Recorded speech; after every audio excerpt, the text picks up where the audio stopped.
next in the league, we've got Chelsea at home, Arsenal at home, and then Brighton away. So let's have a little think about the Chelsea game then. It was a 3-1 defeat back in October. That was the league game. But then we had that much improved performance in the League Cup a few weeks later. Decent 1-1 draw, actually. Then the game going to penalties.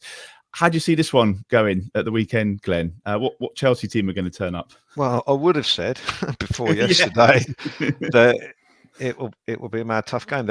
I mean, obviously with the situation with Abramovich and the club being up for sale and all that stuff, it didn't seem to have affected them at all up until yesterday. And then you see yesterday's result and you think, wow, what a bizarre result that is, because even with Christian Eriksen, Brentford are no great shakes. So to get hammered 4-1, is it a freak game, or is there some, are there deeper issues at Chelsea that have begun to affect the team?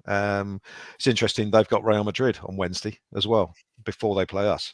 So do you think the rest of you will that have an effect? Well, they've got so many players. I mean, I was trying to think of the Chelsea player that, every team seems to have a player that scores against us, and that's Lukaku for them.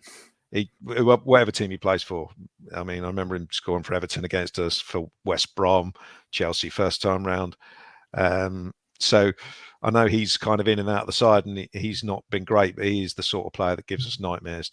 He's the the Michael Antonio type, big, strong centre forward who's quick as well. So I'm kind of hoping he doesn't play, because I'd be more confident if we're playing against, the sort of false nine that they normally go with Kai Havertz and people like that. So I don't know. I think maybe we'll be able to put more of a prediction on it after we've seen Chelsea play against Real Madrid in midweek and see how they get on in that. And that will maybe tell us whether the Brentford defeat is a one-off, or a freak result, or whether it's a sign of something deeper going on there. But yeah, it'd be interesting to see what happens with Chelsea and how this. I mean, we've got an interest obviously with Armando Broja, who one assumes we will at least be trying to sign in the summer. Will we be able to? Are Chelsea allowed to sell players? Who knows? I don't really know what's going on there. I've not really followed it that closely, but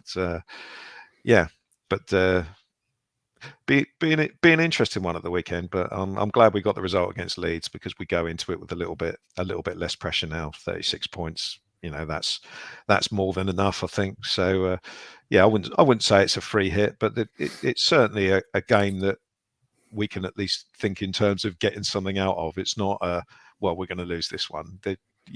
We've been there before and got decent results, and if we go there and do it properly, then we can do so this weekend.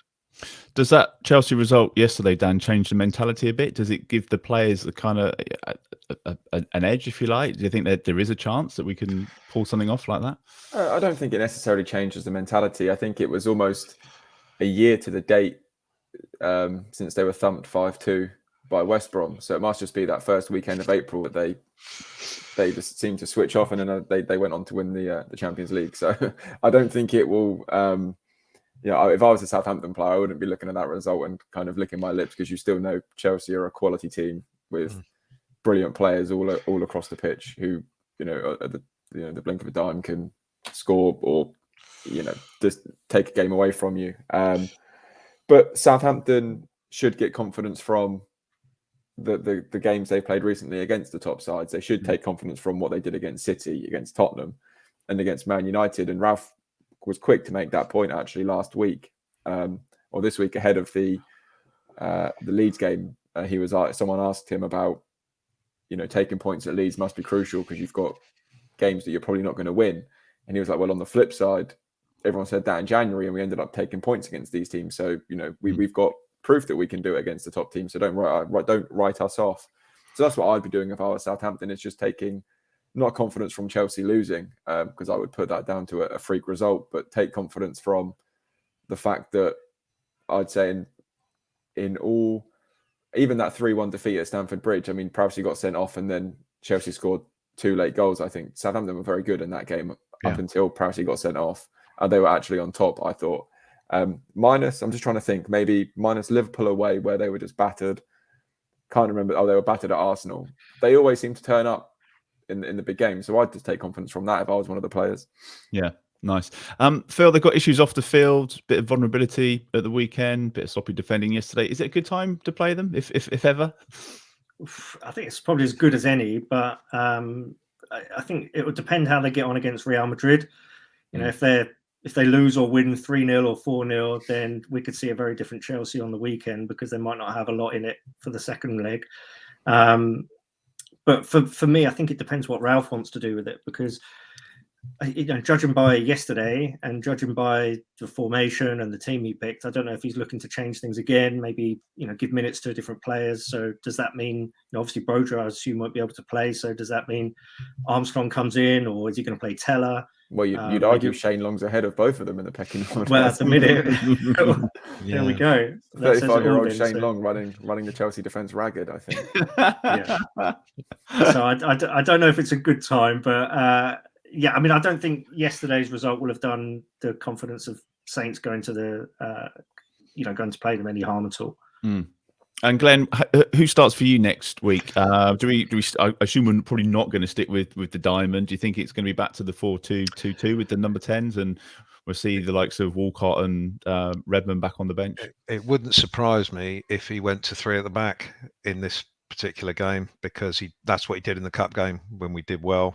So it wouldn't surprise me maybe to see Jack Stevens or Jan Valery come in as a third central defender, and go at it in that fashion. Obviously Broja can't play, so who comes in? I would have, if I had to guess which striker will come in, I'd say it'd be Nathan Teller, maybe. Just simply because of the pace he offers, and none of the Chelsea backline are particularly quick, and he's the quickest striker. I would have said Adam Armstrong, but he seems to, I'm surprised he didn't come on yesterday. 2 strikers came on and he didn't, so that was a bit strange. So he seems to be down the list a little bit. So yeah, and maybe one of Elyounoussi or Armstrong will drop out again. But yeah, so I wouldn't be surprised to see us go 3 at the back, to be honest. Well, here's the good news, Glenn, because you actually called the Leeds result and you got it spot on. Did I? You went for miracles do happen. Yeah. So Dan, I know you've been away for a month, but you're still in the lead on the predictions league. You probably won't be surprised that no one's got one right apart from Glenn last week. So he's still 4 points behind you though, with a few games left to go. So Glenn, I'll give you the honour of going first for Chelsea. How do you reckon that one's going to work? God, I don't know. I'll go 1-1 again. It worked last time. I'll go 1-1 again. I think we'll put up a decent showing again. It did work last time. Dan, score prediction from you, please, for Chelsea. 2-1 Chelsea. 2-1 Chelsea. And Phil, playing on behalf of Steve this week, tell us your score prediction and your thinking behind it. I think we'll go 2-2. I think there'll be goals. We can't keep them out, and hopefully they can't either. But it looks like based off yesterday.